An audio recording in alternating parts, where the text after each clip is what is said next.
sentenced you to 6 years in the prison. Did you review what it's entitled trial court certification with your attorney? Did you understand it and did you sign? We're here for sentencing. You entered a plea of no contest to robbery on December 4th. According to the plea bargain agreement, punishment is to be assessed at a cap of 8 years in the prison. The state is opposing your application for community supervision or deferred adjudication. They're taking certain items into consideration. All right. Did you all have a chance to review the PSI report, state? Yes, Judge. Defense? I did, Your Honor. Any objections to the PSI report, state? No. Defense? No, ma'am. All right. State, any witnesses? No, Your Honor. Defense, any witnesses? Yes, Your Honor, I do. I have Miss Alicia Franklin, Michaela's mom. All right, Ms. Franklin.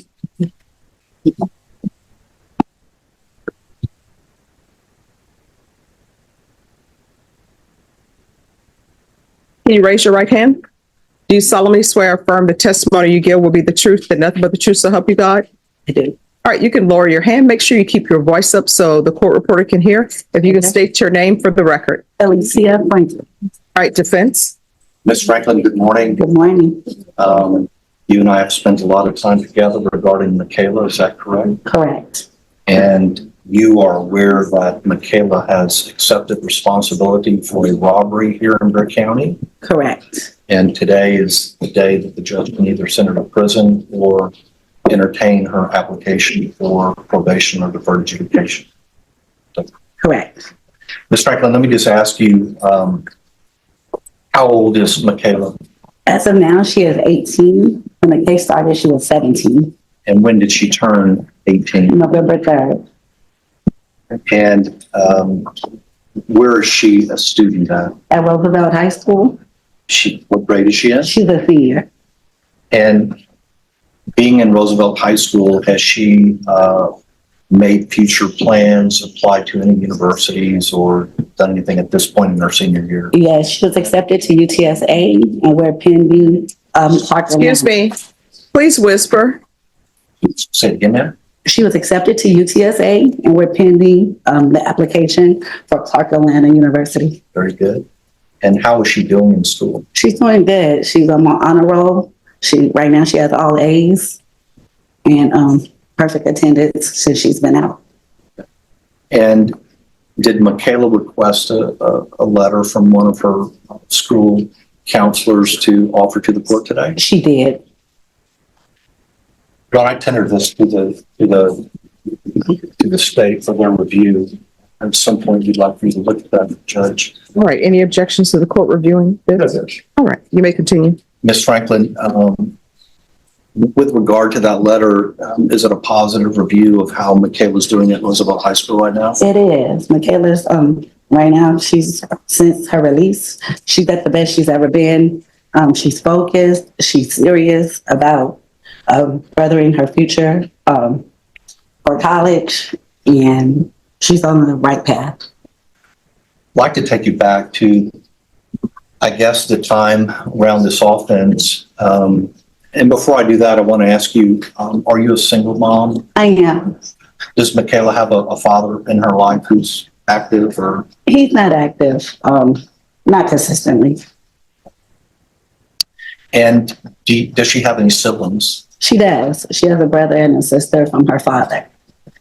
But living in your household is no one, just me and Michaela. I want to take you back to around the time of the offense. Do you remember getting a call that Michaela had been locked up for some very serious offenses? Yes, I do.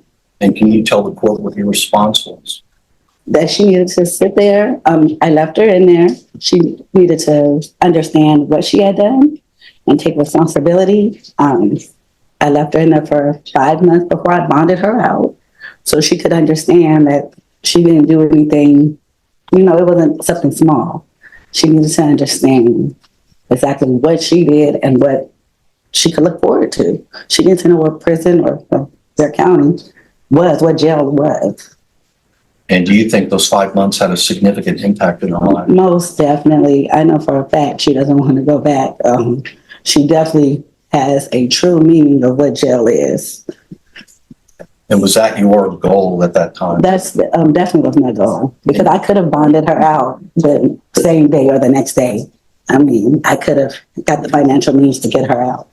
So it was definitely my goal for her to learn her lesson, and hopefully we don't ever have to revisit this again, which I don't think we will. I honestly think that she didn't learn her lesson. Miss Franklin, let me ask you, at the time when she was arrested, were there some behavioral problems that you picked up on? Yeah, there was, but I thought she was just being a rebellious teenager. I didn't realize she was like depressed and had low self-esteem until she had suicidal thoughts. I took her to Little Ridge, but they let her out and she did a little counseling here and there. So I thought she was just being more rebellious to herself. I honestly didn't know it was mental health issues there. But once I did know, I've gotten her help. What mental health issues have you discovered regarding your case? Definitely depression, low self-esteem. We've been going through exercises with the counseling sessions. And me, myself, just trying to boost her up and get her on the right path to feel good about herself. And do you think you're on a positive path right now? Most definitely we are. She's back living at home? She lives at home. Our relationship is really good. She's more open. We actually have conversations about how she's feeling, and I think we're on a really good path. And that's different than what it was before the... Most definitely. She would stay to herself more, lock herself up in her room. Just for me, what I thought was normal teenage stuff, but evidently it was a little deeper than that. Ms. Franklin, you own a business. Would you tell the judge what you do for a living? I do. I'm Shirt and Glamour Salon. A hair salon in San Antonio. And have you and Michaela talked about her interest in working in the salon? Yes, but actually before this she did. She was my assistant. And to be honest, I need her back as an assistant, but she wants to be a barber and to get her through college. It'll be something for her to fall back on. And I can, I'm also an instructor, so she can get some of her hours through me. You mentioned that she's been accepted to UTSA. Yes, she's been accepted to UTSA, but she's also, we're pending the application for Clark Atlanta, which she preferably would want to go. And what would be her interest in studying in college? Business marketing. So you left her in jail for 5 months, and now she's been on pre-trial release as a condition of her bond. Correct. I know we had one GPS circumstance that we had to take up with the court. But yes. Other than that issue that was straightened out here in the courtroom, do you think she's been compliant with all the rules? Yes, she's been compliant, and I also make sure she's compliant. I mean, we get home on time, way before time. We don't take no shortcuts. So yeah, she's definitely compliant. I know that today we had the opportunity, the three of us, you, me, and Michaela, to go through the pre-sentence report. You can see there are some pretty raw feelings on the part of the listed complainant. Yes. Can you tell me if you think, even before today, do you think Michaela recognizes just how serious this offense was and the fear that people were placed in and the after effects of that fear? Yes, she definitely recognizes that. She's definitely voiced how remorseful she is for this. I know for Christmas we did, she wasn't able to actually go to the battered women's shelter, but she did produce a toy drive, so where she marketed it, and we received a lot of toys, I think over 500, and took it back to the battered women's shelter. She definitely is remorseful, and she definitely understands that she put these people in fear, and it's not to be taken lightly. Very good. Could you address very quickly whether you think your daughter would be a good candidate for probation or deferred adjudication in this court? I think she would be a great candidate. I think, matter of fact, I know she has a bright future. This was something that she got herself into that I know she regrets. And I don't think that she should be sent to jail. She's done 5 months, and I understand that it's not the same as 10 years, but she definitely recognizes and has had a taste of what jail is, to not do this again and not be in any more trouble, and to succeed and hopefully help other juveniles and help other people who are going in that direction. Ma'am, that's all the questions I have. The Okay. state has an opportunity to ask any questions they want. Yes. Any questions? Were you aware that this offense occurred on February 8th of 2023? Once I got a call from the Michaela when she was already in custody. So you knew the date. Yes, And what day was that of the week? Do you remember? I do not. Would it surprise you that it was Wednesday? I mean, I don't know. It was a Wednesday. Yeah. Would it surprise you that this offense occurred shortly before 1 p.m.? The whole thing surprised me. But I'm asking specifically about the time at which the offense occurred. Would that surprise you? Did you know that it happened? I did know. I mean, I've known since by reading the papers, and Where should Michaela have been? she should have been at school. So do you know, or did Michaela ever talk to you about what happened during this offense? Yes, So you were aware that the victims in this case was a mother and her young 4-year-old son. yes, sir. And you had a chance to read the victim impact statement. Yes, sir. And did it shock you that this had a drastic effect on that family? No, sir. I definitely understand the turpitude of the case. So you understand what the victim's feeling when she's saying that prison would be appropriate here. I don't think it would be appropriate for Michaela and ma'am, for the simple fact. I'm going to ask if you could answer my question. Would it surprise you or does it shock you that the victim in this case is asking for prison? No, sir. Is it understandable? It definitely is understandable. And were you aware that the other two people that participated in this act, that they were both younger than you? Yeah. So she was the oldest one out of the group, right? Okay. Yes. So she should have been able to make better decisions than the other two, correct? I don't agree with that. The other two had been in trouble. I understand, and she also was the only girl. So. And specifically her role in this act, were you aware that she was the person that drove the car that boxed in the victim and her son? I understand that she was the driver. Yes, sir. Specifically that boxed in the victim and I her son. understand. Nothing else to say. All right, any other questions? Ms. Trentham, I think I tendered it to the judge as a part of the other letter, but you did take Michaela to be evaluated by Mark Harris. I did. He's a licensed therapist, is that correct? Yes. Judge, if I didn't give you that. Yes, you did, and I reviewed it. Okay, It's great. attached to that. Thank you, Judge. And you had the opportunity to look at his assessment, and that's helped you on a path of understanding her now, is that correct? Yes, it did. All right. Thank you. Thank you for coming in. All right, defense, call your next witness. Judge, that's it. All right, did your client wish to say anything? Judge, I think I'm going to speak for her. All right, so I want to let the parties know that part of my question, or maybe you can address this, counsel, Yes, ma'am. because it says that she is minimizing her role. And it says regarding the instant offense, the defendant stated, I have no comment at this, which I understand. Sure. But then she comes back and she does make a comment. And it says the defendant later stated, I feel it needs to be looked into more rather than what they are saying. And I think we addressed that actually this morning, Judge. I think her point on that is she was charged with aggravated robbery. She did not possess, hold, or yield a gun.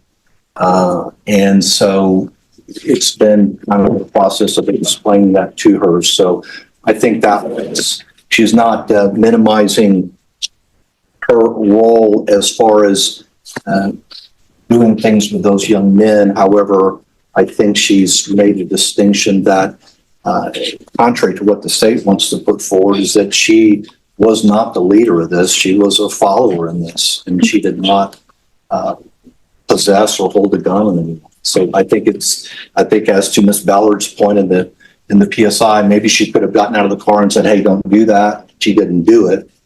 But the point of the matter is that she was in the car and not actively terrorizing these people. I make that distinction, but I also understand that if she's there, that she's a part of it.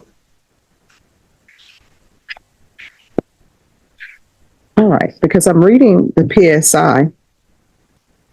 I'm sorry, reading the stipulations. And the stipulations, it says that she was the one who boxed the driver in. Well, Judge, we're here taking responsibility for the facts. So I don't think she has said that she's not guilty of this offense. I just think she has a different interpretation of her role versus those young men. All right. All right. Anything else from the state? Your Honor, I was informed by our victim advocates that the witness on Zoom was dressed. It was a brown sweater. That's what she's saying that she was wearing. No, the person who was on Samsung, that wasn't a brown sweater. Unless I'm colorblind or something's going on, they had on no top. Well, all right, Judge, I just wanted to make sure. All right. Thank you. All right. I don't want to overstep, but I do want to make a brief argument when it's time. Yes, you may proceed. So, Judge, when I first started representing this young lady, she was in jail. And as her mother said, usually I have to field those questions, how quickly can we get out of jail? I think Ms. Franklin took a very brave approach for a single mom, and that is that I want her to sit there. These are serious charges. I want her to get a taste of incarceration. I want her to understand that you have to be penalized or punished for the things that you do. So 5 months passed by, and so I think that the value in that here in the courtroom today is that she has a taste of incarceration. And I think she's come out of jail, Judge, and the letter from the Roosevelt High School from Ms. Howard says she's really doing well in school. It's far from me to believe she's 17 years old when I met her and charged with such a serious crime, and she's turned 18 and she's only 3 months into her 18th year. So, Judge, it's one of those things. She's got a bright future. She's got hopefully acceptance into a school in Atlanta. She's been accepted to UTSA. Those letters, in my opinion, Judge, from Roosevelt High School, those are hard letters to get for the defense. And that's a really fine letter that supports Michaela in her application for probation. I don't want the court to think that she's minimizing this, because we've spent hours talking about the what ifs and how you can't find yourself in that situation. Her mom was bright enough through some talking that we had to get her sessions with Mark Harris, and Mr. Harris is very good through the juvenile probation and through private practice of bringing these young people in. He specializes in young offenders and working with them with this cognitive behavioral. You can't find yourself in the situation. You can't find yourself around the situation. If you do, then you need to leave. You don't need to be boxing anybody in cars. So I think this has been put square upon Michaela.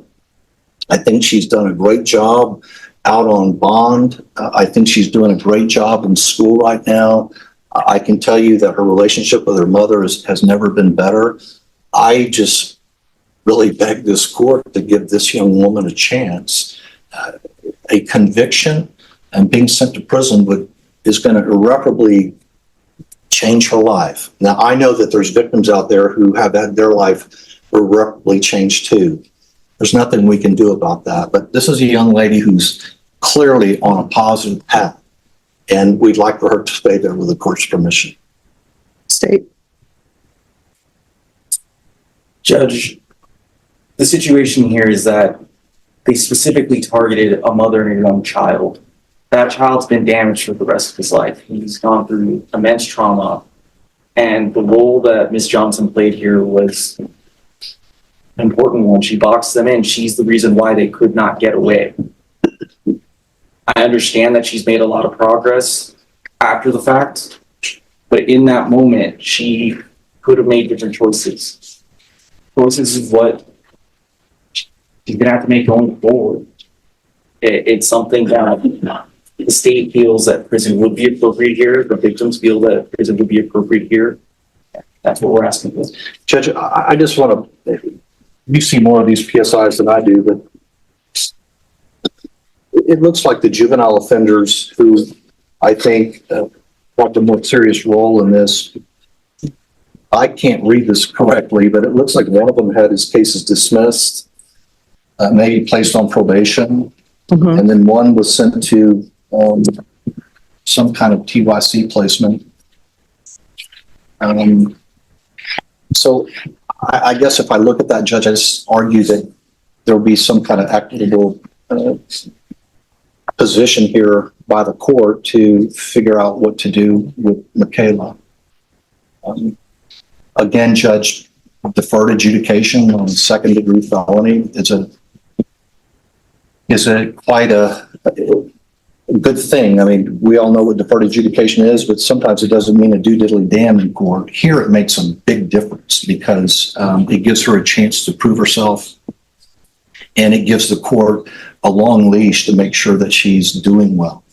I don't know what else we could bring the court to show that she's remorseful, doing well at home, doing well on her conditions of bond. So, again, we would ask that the court wisely place her on deferred adjudication. Understand that she's done 5 hard months in the Bexar County Jail. I think she spoke about her fear of the jail with Mark Harris in that letter. I think her mom made a good decision, and we're hoping that will sway the court in giving her a chance at a future without being another young black female with a conviction on her. Here's the court's problem, and what I think people need to look at. Sometimes punishment, and all attorneys will tell you, when we're in law school, they tell you about the purposes of sentencing. Sometimes the purpose of sentence is for rehabilitation. Sometimes it's just punishment. Sometimes it's protecting the community. There are a whole host of reasons. But your problem is sometimes when you've done something that is considered so horrendous, right? No matter the changes you've made, sometimes it's just a prison offense. There are a lot of people who do things that I'm sure if they could go back in time, they would have changed it. They would have said, I wouldn't have done it. But the boxing of someone in with your vehicle, and I read the PSI report and I read the stipulations. In the stipulations, the driver of the vehicle said, hey, my son is in the car. And that didn't give anybody pause. I would think that there are certain things that should give people pause. For example, if somebody holds somebody at gunpoint and they want to steal their vehicle, they would say, oh my gosh, shucks, I didn't know there was a child in this car. Let me pause. But they gave nobody pause. Everybody just still continued with what they were going to do. That's a problem for the court. So this is what the court... Isn't the problem that she was, no matter what her role was, it was still going to be something that was horrendous because it's a robbery. Yeah. So and I'm not trying to argue with the court, but under that circumstance, then no one should be eligible for deferred adjudication. Well, counsel, as you're aware, there are different types of robbery. And there are some robberies that don't involve a child. State? Your Honor, so right here, one thing I did notice in the letter for the psychiatrist, something that is bothering me, I know I've seen it somewhere in here, is that Ms. Johnson, she said she gave them a ride but did not know their intentions. So she played a role in boxing the myth. She says that she had never had or handled a gun that night. When the police lit up her car, the boys threatened her if she didn't keep going. One of the boys threatened to shoot her if she stopped. Nowhere is that brought up in the report that she had mentioned that she had said that they had threatened her. So that's just something that is... Well, I don't think it's her feeling, so it's not going to be in a police report. Right, but I can tell you that was her feeling on this. She did feel threatened by these 2 young juvenile offenders. But we're here today to take responsibility and not make excuses. So that's our answer to that, Judge. All right. Is there anything else before the court makes its ruling? No, Your Honor. No, you're not. All right, this is what the court is going to do. Court is going to find you guilty, taking consideration 2023 CR 3850, 2023 CR 3849, grand jury number 806632. There's to be restitution of $110 to John Bright in grand jury number 806632. Give you credit for any time served. I'm going to retain jurisdiction. Your attorney will tell you what that means, and I'm going to sentence you to 6 years in the prison. Did you review what it's entitled trial court certification with your attorney? Did you understand it, and did you sign it? Because this is a plea bargain agreement, because I followed your plea bargain agreement, because you waive your right to appeal, you do not have the court's permission to appeal. Because this is a felony conviction, you're not allowed to own or possess any weapons or ammunition. If you have a question over what a weapon or ammunition is, you'll need to speak to your attorney. And Mr. Hancock, you can explain to her what that means. I will, Judge. All right. All right, what's wrong with you? Reviewing states exhibits 1 and attachments, the court will find there is sufficient evidence to find you guilty. Court will defer finding of guilt as you've applied for deferred adjudication. Are you proceeding with sentencing? We are, Your Honor. We'll waive PSI. Anything you wish to say on behalf of your client? Judge, we just ask that the court consider probating part or all of the fine. Okay. All right, what's wrong with you? Well, I'm blind from one eye. I'm sorry, what? I'm blind from my right eye. No. I mean, you say you're blind in one of your eyes? Yes, ma'am.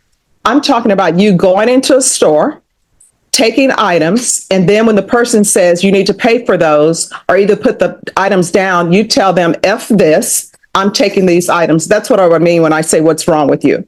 Because even though you're blind in one eye, you were still able to go into a location and take clothing and take items that don't belong to you. And then you get to the car and they still telling you put the items back. And you're like, no. So when I say what's wrong with you, that's what I'm talking about.